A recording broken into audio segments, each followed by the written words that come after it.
Psalm 119, verse 130. The entrance of thy words give light. It giveth understanding to the simple. It giveth understanding to the childlike.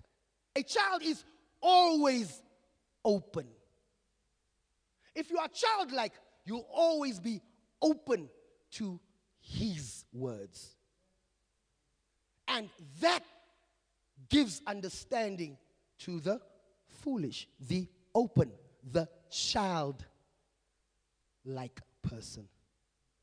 1 Corinthians chapter 1, verse 27. But God hath chosen the foolish things of the world to confound the wise.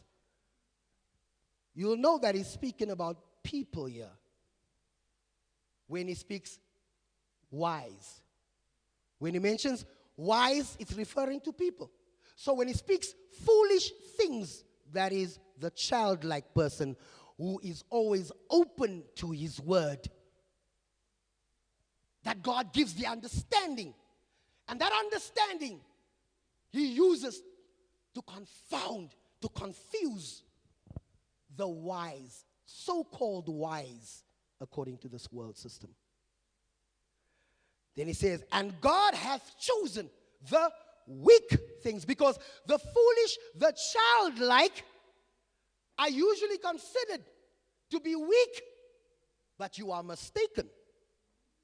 Because I'm open to the word of God, I'm filled with joy all the time, it does not mean that I am weak.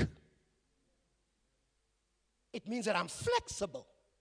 My bones are not yet formed well. It means that I still have room to grow. Weak in terms of information. Weak in terms of dealing on the level that adults deal in the world. Yes.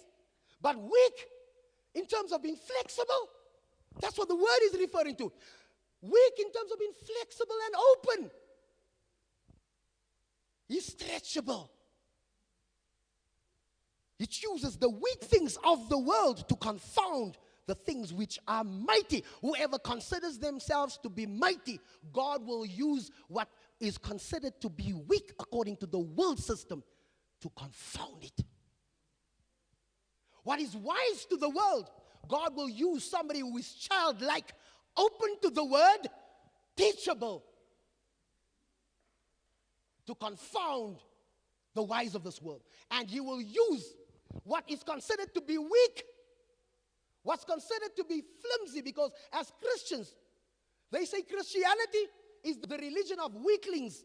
People who get smacked on the one side and turns the other cheek. That's what the world considers. But they don't understand that our agenda is the same as Jesus' agenda. Jesus' agenda was this. The Pharisees, the Sadducees, the Sanhedrin Council, their goal was to kill Jesus. But they don't realize that Jesus' goal was to die. So if your goal is to kill me and my goal is to die, I win all the way to heaven.